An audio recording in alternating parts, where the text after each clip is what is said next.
بيبدأ الفيلم بميسون وهو بيحكي لنا قصته وبيقول إنه طول عمره كان نفسه يساعد الناس ويحميهم وعشان كده قرر يشتغل محامي، لكن بعد فترة اكتشف إنه مش لاقي نفسه في المهنة دي فقرر يغير مسار حياته وينضم للجيش. ورغم إن وظيفته كانت صعبة وخطيرة إلا إنه كان مستمتع بكل لحظة فيها. وبنعرف إنه اتجوز واحدة اسمها جيني وعنده بنت اسمها كيسي، وكانت حياته ماشية بشكل كويس جدا لحد ما في يوم خرج في مهمة مع فرقته عشان يقتلوا شخص اسمه خوان اللي بنعرف إنه رئيس ديكتاتوري لدولة اسمها بلدونيا. واثناء تنفيذ المهمه اتعرضوا لهجوم والهليكوبتر اللي كانوا راكبينها وقعت في وسط الغابه، وللاسف مات عدد كبير من زمايل ميسون في الحادثه دي. وبعدها قرر ميسون يقدم استقالته من الجيش ويرجع يشتغل في مهنه المحاماه تاني، لكن كان واضح جدا انه مكتئب ومش حابب شغله الحالي. وفي يوم بيصحى ميسون من النوم ويسلم على مراته وبنته، وبعدها بيركب العربيه مع كيسي عشان يوصلها للمدرسه. وفي الطريق بنته بتحكي له ان في ولد في الفصل بيضايقها باستمرار، فيقول لها ميسون تضرب الولد ده لو ضايقها تاني. وبعدها بيروح على مكتبه وبيكون قاعد مع واحد من عملائه اللي بيطلب منه انه يرفع له قضيه على شركه اتصالات لانها نصبت عليه. وبعد العميل ما مشي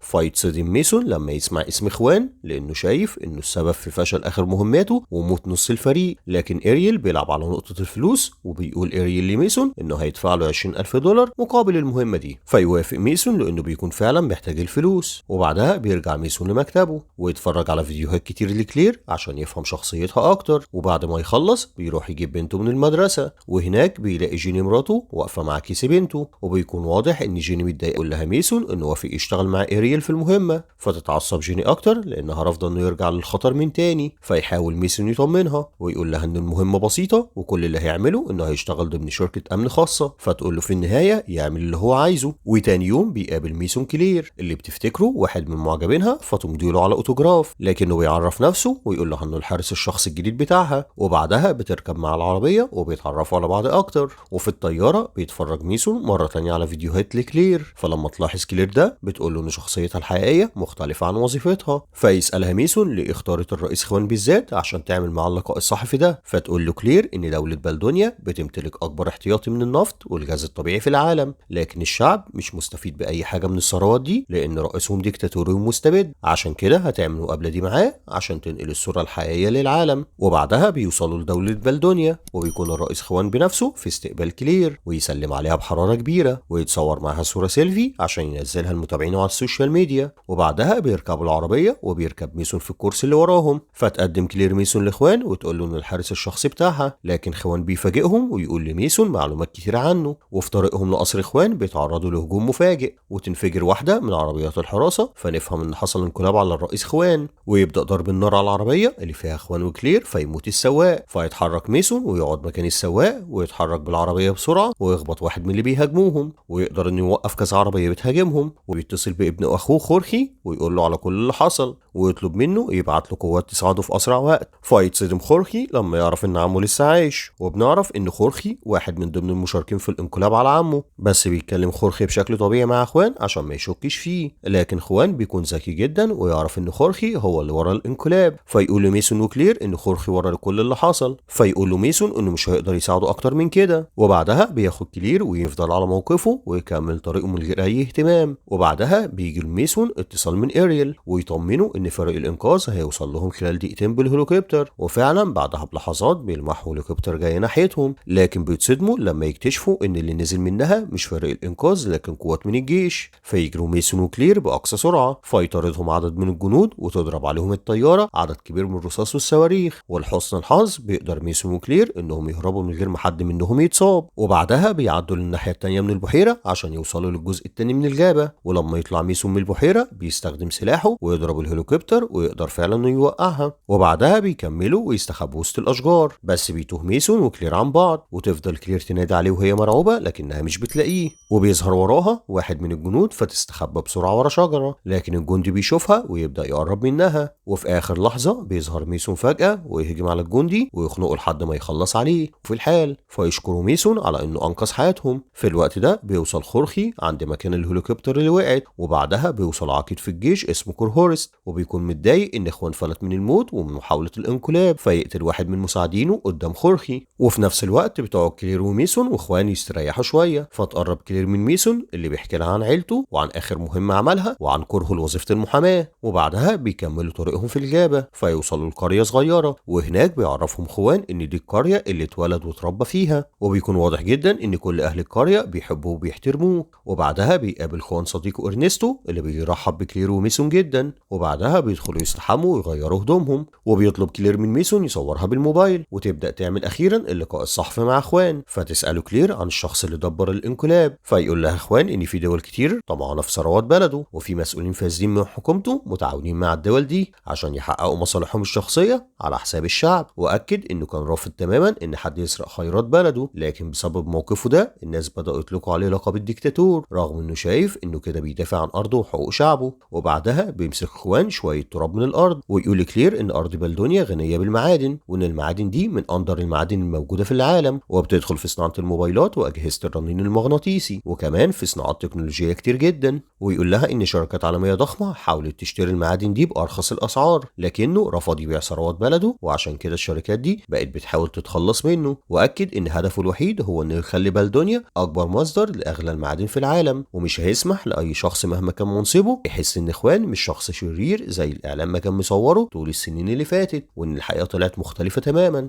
وتاني يوم بيستعد ميسون عشان يكمل رحلته مع كلير ويخرجوا من بلدونيا، لكن خوان بيجي وبيتكلم مع ميسون ويسأله عن السبب الحقيقي اللي جابه بلدونيا. فيستغرب ميسون من سؤاله ويقول له إنه موجود عشان يحمي كلير وبس، لكن خوان بيقول له إنه لسه مغفل لأنه لحد دلوقتي ما فهمش السبب الحقيقي اللي اتبعت عشانه. فيفضل ميسون يفكر في كلام خوان ويتصل بإيريل ويسأله ليه اختاره عشان يسافر بلدونيا، وليه المهمة كانت في نفس اليوم اللي حصل في الانقلاب على خوان. فيحاول إيريل يتهرب في البداية، لكن في النهاية بيقول لميسون إنه في الأصل بعته عشان يختل خوان، وإنه كان متفق مع واحد من الحراس الشخصيين بتوع خوان إنه يسلم سلاح لميسون ويدخله أوضة خوان وهو نايم عشان يقتله فينتقم لموت أصحابهم. وبعدين بيحلف له إيريل إنه ما كانش يعرف خالص إن الانقلاب هيحصل في نفس اليوم. فيسأله ميسون مين الناس اللي ورا الخطة دي، فيقول له إيريل إن في شخصيات كبيرة في جنوب أفريقيا عايزة تخلص من خوان عشان تستولى على ثروات بلده وتنهبها. فيقفل ميسون المكالمة وهو مصدوم لأنه اكتشف إن الحقيقة مختلفة تماما عن اللي كان فاكره. فيقرر ميسون إنه يساعد خوان وما يقتلوش، فيطلب من كلير وخوان يجهزوا نفسهم بسرعة عشان يهرب عربيات الجيش بقيادة العقيد كورهورست. فيجري خوان وميسون وكلير أول ما يشوفوهم، فيبدأ كورهورست يهدد أهل القرية ويقول إنه هيقتل السكان واحد ورا التاني لو خوان مسلمش نفسه. ولما بيشوف خوان إن أهل قريته هيدفعوا الثمن بسببه بيقرر يخرج ويسلم نفسه عشان ينقذهم، لكن ميسون ما بيرضاش يسيبه فيجري بسرعة ويركب حصان ويلحق خوان في آخر لحظة ويقدر إنه ينقذه ويركبوا معاه على الحصان ويبدأوا يهربوا. فتطاردهم قوات الجيش بكل قوتها، وبتكون كلير مش عارفة تسيطر على حصانها فتقع من عليه ويمسكها العقيد كورهورست. فيشوف ميسون وخوان اللي حصل لكلير، وبعد رحلة طويلة بيوصلوا لكنيسة عشان يرتاحوا شوية، وهناك بيتصل ميسون بإيريل ويحكي له الحقيقة كاملة بعد ما عرف كل التفاصيل. وفي نفس الوقت بيتصل خوان بلافيتو قائد حزب المعارضة ويطلب منه يقابله في أسرع وقت. وتاني يوم بيوصل لافيتو للكنيسة ويقعد مع خوان ويتفقوا على الخطة اللي هينفذوها مع بعض عشان يوقعوا كورهورست ويكشفوا الحقيقة قدام الشعب. وبعد ما بيخلصوا كلامهم بيسأل ميسون خوان باستغراب ازاي علاقته كويسة بواحد من زعماء المعارضة، فيقول لخوان انه بيدعم حزب المعارضة بالفلوس، وفي نفس الوقت بيسيبهم يعارضوه وينتقدوا قدام الناس عشان الشعب يحس ان في حرية، وبكده بيقدر يحافظ على استقرار البلد ويرضي كل الاطراف. فيندهش ميسون من طريقة تفكير خوان ويكتشف انه اذكى بكتير مما كان متخيل. وبعدها بيقابل ميسون كورهورست عشان يتفاوض معاه عشان يسيب كلير. فيهدد كورهورست ميسون انه لو ما سلمش خوان هيقتل كلير. فيظهر خوان من بعيد ومن وراه بيظهر عدد كبير من المتظاهرين اللي بعتهم زعيم المعارضة. فتحصل اشتباكات بين قوات كورهورست والمتظاهرين، فتضرب كلير واحد من جنود كورهورست وياخدها ميسون ويهربوا من المظاهرة مع خوان. وبعدها بيدخل خوان وميسون وكلير للقصر الرئاسي من نفق خفي ولابس بدلة ضد الرصاص فما بيتأثرش بالرصاصة، لكن خورخي بيكون متصاب وبينزف بشدة فيقول لعمه انه ندمان على كل اللي عمله فيسامحه خوان فعلا، لكن بعد لحظات بيفارق خورخي الحياة. وبعدها بيدخل مجموعة من الجنود ويطلبوا من خوان يسلم نفسه، لكن خوان بيقول لهم انه عمره ما كان بيجري ورا السلطة ولا الكرسي، وان كل اللي بيهمه هو مصلحة البلد وان الحقيقة توصل للناس، ويطلب منهم يقفوا مع بلدهم بدل ما ينفذوا اوامر الفاسدين. بس في اللحظة دي بيوصل كورهورست ورجالته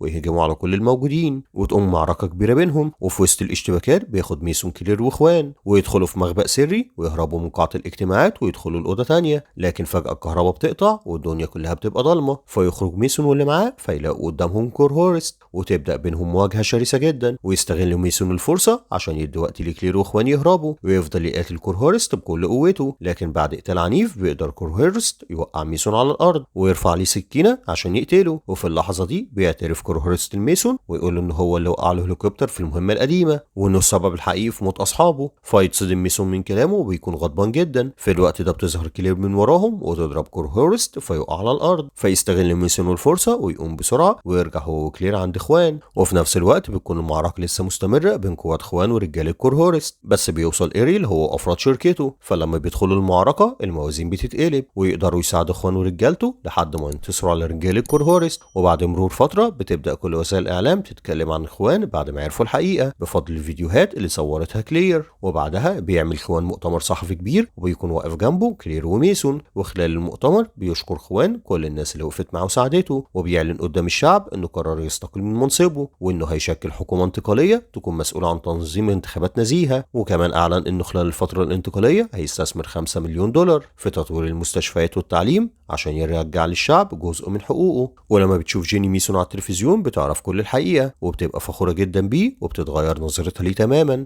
وبعد كده فيستغرب ميسون اللي بيفتح حسابه ويشوف الهديه ويتفاجئ لما يلاقي ان اخوان حول له 5 مليون دولار، فيفرح ميسون جدا ويقرر يسافر مع مراته وبنته عشان يقضوا اجازه مع بعض ويخلص الفيلم. وبكده يكون فيلم النهارده خلص. اشوفكم على خير في ملخصات تانية، ولو في فيلم عايزنا نلخصه اكتب لنا في الكومنتات، وما تنساش اللايك والسبسكرايب. سلام.